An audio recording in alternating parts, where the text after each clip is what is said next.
Hello again, this is SF Giants Fat Mike coming to you today with another Fate. Well, really, this is going to be a Fate Stay Night, Fate Nasoverse rambling video. As you can kind of see, guys, this is just one of those videos where I'm coming right now because I got a few things to work through. And I figured I'm going to probably be mumbling to myself anyway, so let's do it. All right, guys, so tonight I just finished two Fate series videos, and I kind of wanted to talk about them. The first one technically was Fate Apocrypha. I finished my rewatch tonight, then realized I had a couple 3 episodes left to go on Unlimited Blade Works. Um, man, Unlimited Blade Works could just gets me like this, guys. Just where I'm really nostalgic, and I wish there was more of this Unlimited Blade Works route. As bad as it sucks that at the end of the episode. All right. I'm going to try to organize my thoughts a little bit, guys. As bad as it is that Ely is dead, it's still such a cool route to go through. And it always gives me this. I guess technically this is only the second time I finished it, but I remember after the last time I finished it and it was over and there's no more, and just kind of gives you that little, oh man, it gets me in the warm fuzzies, I guess. Um, it's so different from. All right, I'm gonna talk a little bit about Fate Apocrypha. Just that in the ending, I got to see the ending of it today. I love Fate Apocrypha even after this second watch through. The thing that kind of almost kills it though is that ending. Um, Lots of Deus Ex Machinas. They did not even set up. Oh, he got hit by lightning, and I even remember him getting hit by lightning because I only watched it a few days ago. But transferring all that stuff from Frankenstein, and then anyway, guys, way, way, way, way, way too many Deus Ex Machinas at the ending. If they wanted to go there, they should have probably gone for 3 seasons. I don't know if the manga would have supported 3 seasons, but they should have stretched that out to set up the stuff more, even if they needed to add more. I like it. I like Sieg and I like John together, but man, it is really contrasted. I'm going to move off of Apocrypha. As you can kind of see, I'm kind of down on right now, but it's down because I'm comparing it directly on the same day to the ending of Unlimited Blade Works. Um, Man, I love this ending, guys. Again, Ilya's not there. She's one of my favorite characters. She didn't make it because Gilgamesh is a Richard. Um, but man, I love the fact that you kind of got to grow and the way he and Rin interact there. I mean, the little bit I've seen of Heaven's Feel, Unlimited Blade Works, and the Fate route. I've gone through the whole Fate route in the visual novel with Otaku Daikun. I've gone through Dean's Stay Night and Unlimited Blade Works, the anime. Starting to work my way through Unlimited Blade Works, the visual novel with Otaku Daikun. That's the next thing I'm going to try to do this week. Now that I've concluded all the animes again, or at least Zero, Apocrypha, and Unlimited Blade Works. So now I want to kind of bear down and start at least catch up because Wednesday he's doing another one, and that's going to be another 3 or 4 hours I'm going to have to catch up on. But anyway, guys, the ending of Unlimited Blade Works, guys, it just always fills me with the warm and fuzzies. The wanting more. This, I mean, this is something I would really like to see a direct sequel of. Don't think we'll ever get it. Just like I don't think we'll ever. I don't think Type Moon's ever going to release Rialto Nua to the West. I want Rialto Nua in the West. I would pay money for Rialto Nua in the West. If I'm not satisfied by what Otaku Daikun brings in his Let's Plays right now, I might go out and do that thing I really don't want to do and acquire Rialto Nua. maybe even put in that same patch that Otaku Daikun's using, just so I get all the best of all the worlds. I can always hit skip or whatever on the scenes I don't want to see. Um, but yeah, man, this makes me just want to see more of this. It This is really helping me kind of, I guess, guys. What's really happening right now is I'm kind of reconnecting with that first love of the anime. Um, and this is what got me started on this path. It's been 6 7 months now that I've been going into the Fate verse. I know there was a few months there after I'd consumed everything I could consume. I want to say it was sometime in April and May. Anyway, guys, it's just been reconnecting with those roots. I mean, I just finished the anime like 10 minutes ago before I started filming. Um, Man, it is so good. I wish this was more of an instructive video or more of a whatever. This is kind of just, again, my journey down it, me trying to process my feelings again, guys. Every once in a while I'll do one of these videos. Um, Honestly, guys, after Carnival Phantasm and whatnot, you get to see the characters you've come to love in an area that's not innately threatening to them, and that is pretty awesome.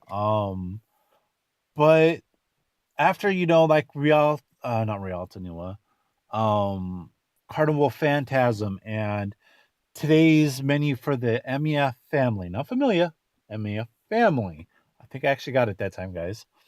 Um, it's cool to see them in those situations. Sorry. Hey, look at that Shenron. I work at a PCB shop, right? And somebody sent in some Gerbers. They said Shenron on them. I'm like, no, they're not gonna. Yeah, they had that in the silk screen. I had to take a snapshot. Um, every once in a while we get stuff like that. That's the first time it's ever been like a character or something I've really been connected to. I've seen like Wolverine. I love Wolverine, but yeah, I'm not my 13-year-old self anymore, so he's not as near and dear to my heart. We've seen wrestlers, etc. That was just cool to see Shenron. Maybe one day we'll get Saber in silk screen or something. I will personally like give that board away for free. Hey, it's a 6 layer. Here you go, $400 for the panel. I want it. We're gonna build this. And I'm getting that. Anyway, guys, I'm sorry. Unfortunately, my screen will turn off if I don't touch it every once in a while. That's how I got that. That's how I went down the bunny trail, guys. But yeah, guys, like I was saying, it's kind of nice to see all these characters that you know and you love get to be safe relatively. Um, and in Carnival Phantasm, you get to see them in kind of funny situations, but not quite perfectly in character. But you get to have fun with them, like the one episode with Saber as the waitress.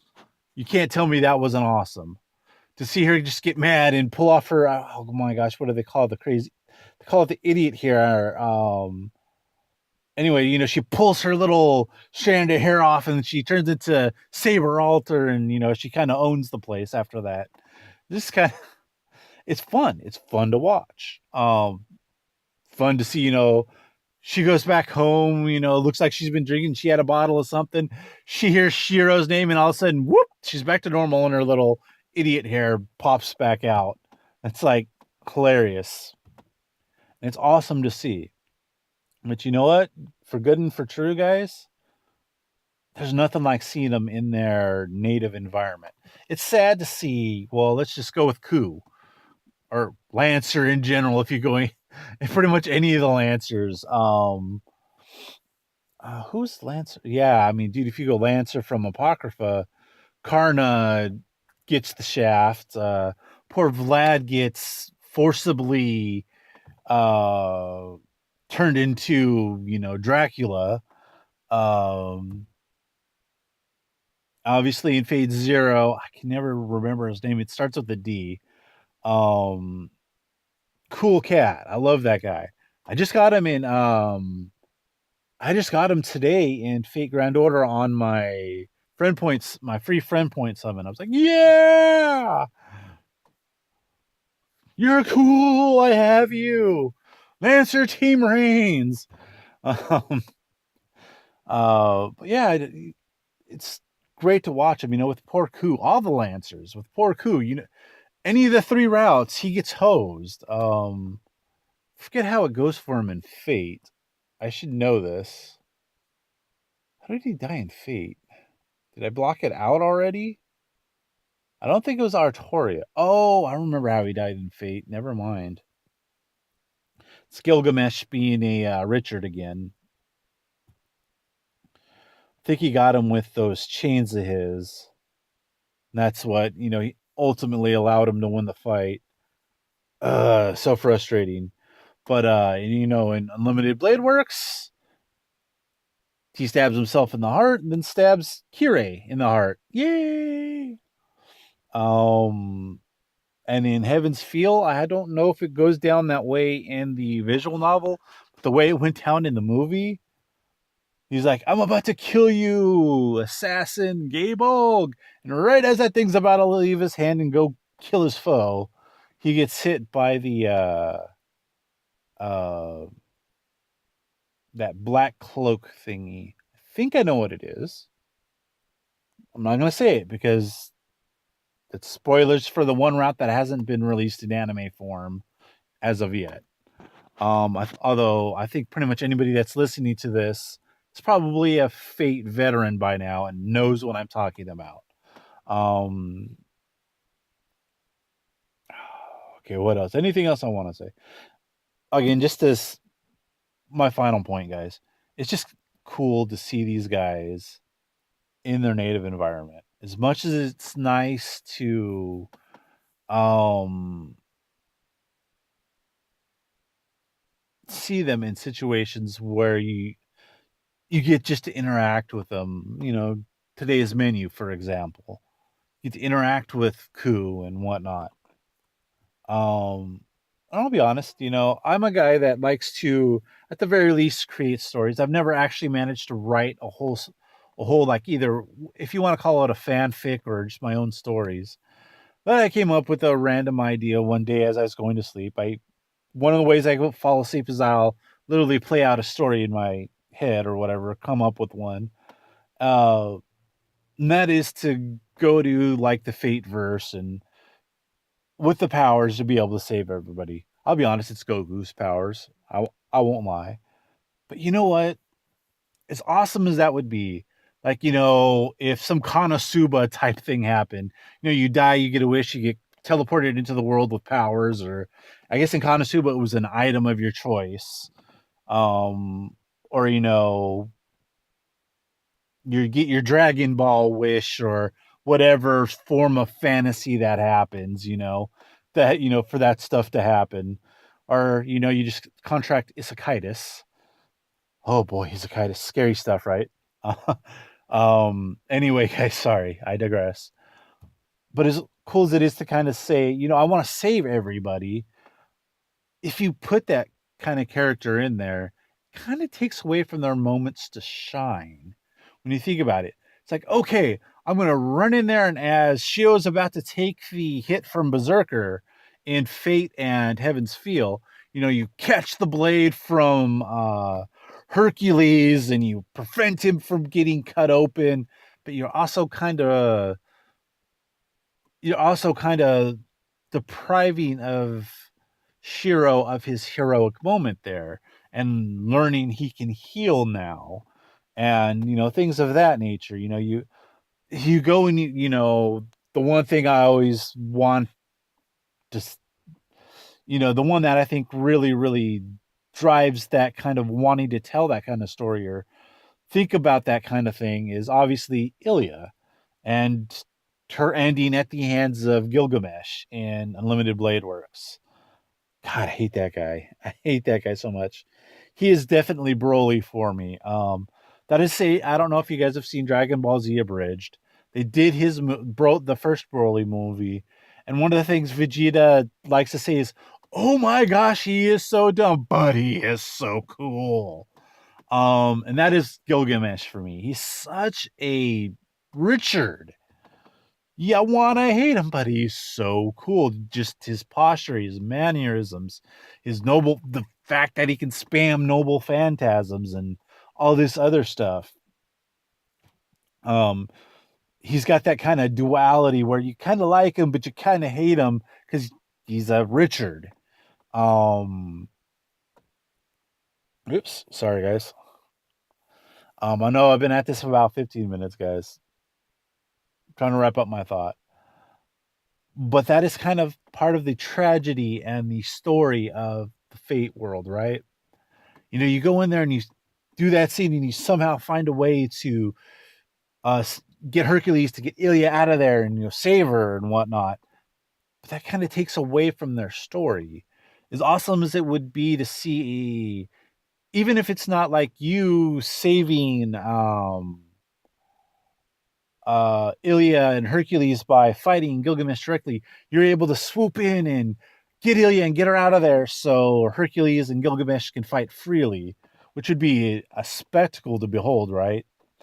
Pretty sure there's that. I'm not the only one that's been like, dang, that would have been really fun to watch.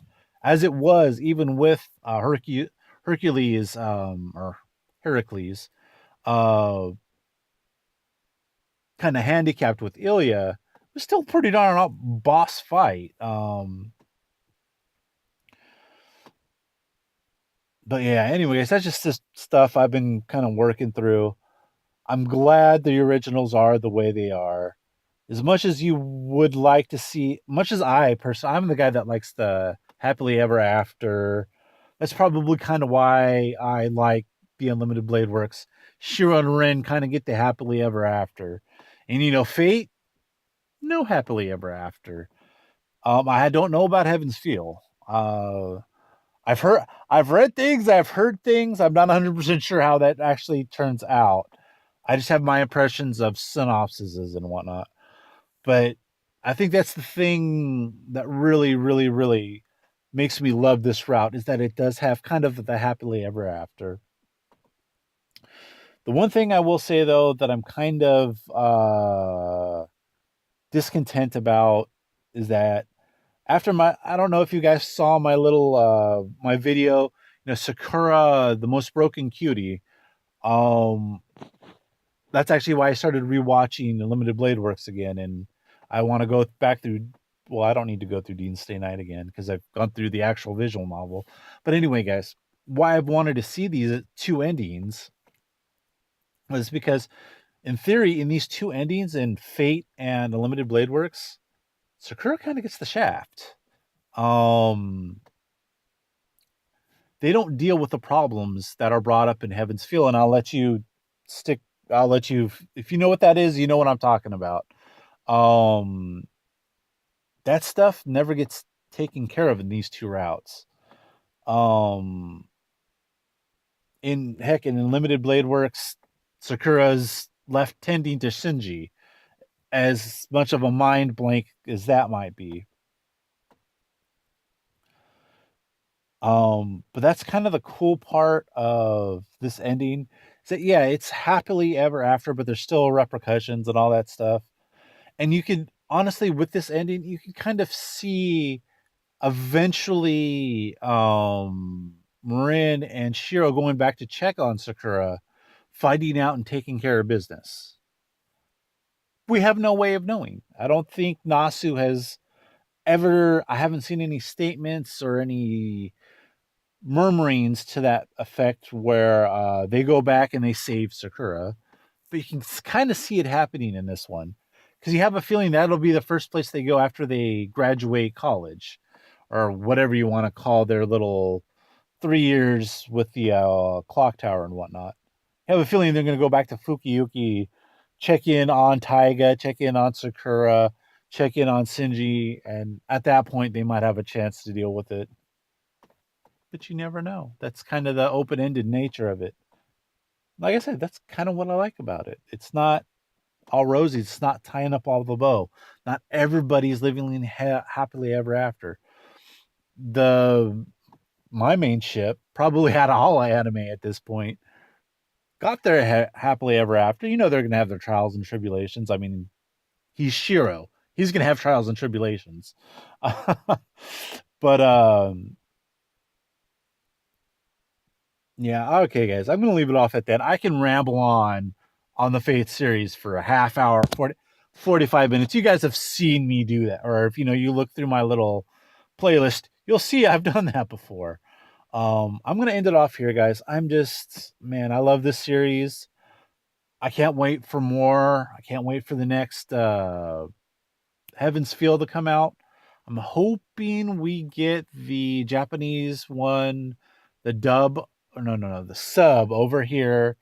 I want to say November again. That'd be really awesome. If not, whenever it comes out, I'm definitely gonna keep my ear to the ground on that one to see what if and when that's coming out. Um, because I want to see more of this stuff, but not just the Fate Stay Night. I'm really looking forward to Hollow Ataraxia now that I've learned. I just went back and found one of Taku Daikun's lore videos. I've I know several months ago I watched it, listened to it, but this time I actually, after going through the whole series myself now, I picked up on a lot of things, and a lot of it was Hollow Ataraxia. I'm like, oh, wait a minute. This is clicking now. What he's talking about with Hollow Ataraxia with Angro Mainu and et cetera, so on and so forth. So I am looking forward to when Otaku Daikun that's there. If I don't find a way to get that myself, I don't know if that's available in English. Probably not because it has H scenes. And I have a feeling that's going to fall in the same category as the original novel, where they're just probably never going to adapt it for the West. Whether it's the H scenes or just translating that whole thing. I want to say that book's about the size of the Lord of the Rings, which is in turn about the size of two Robert Jordan, a book and a half of Robert Jordan. But they managed to do the Robert Jordan books for probably a lot less money for each sell. Anyway, guys, sorry, I'm rambling now, but I do look forward to what's coming in the future. Do you want to see that movie they're coming out with on Netflix for the remainder of Last Encore? I started to play this weekend on not Rialto Nua, the Umbral Star. I got through one little part and then I totally squirreled out of it. I don't know if you guys have seen that, the dog that just be talking and say squirrel. That kind of happened to me. I was like, oh wait, I'm cooking. Then I came back to cooking, and then my phone was charged, and then I started playing Fate Grand Order. Yeah, I've really fallen for that game, especially now that I have Saber and John d'Arc and dude, Saber Lancer. Oh man. Anyway, guys, as you can tell, I'm kind of loopy. I'm in the fog of it, guys. Thank you so much if you stuck with me this far, because I have a feeling I'm 15, 25 minutes into this. It's about a half hour jaunt. All right, guys, I will see you guys next time. Bye.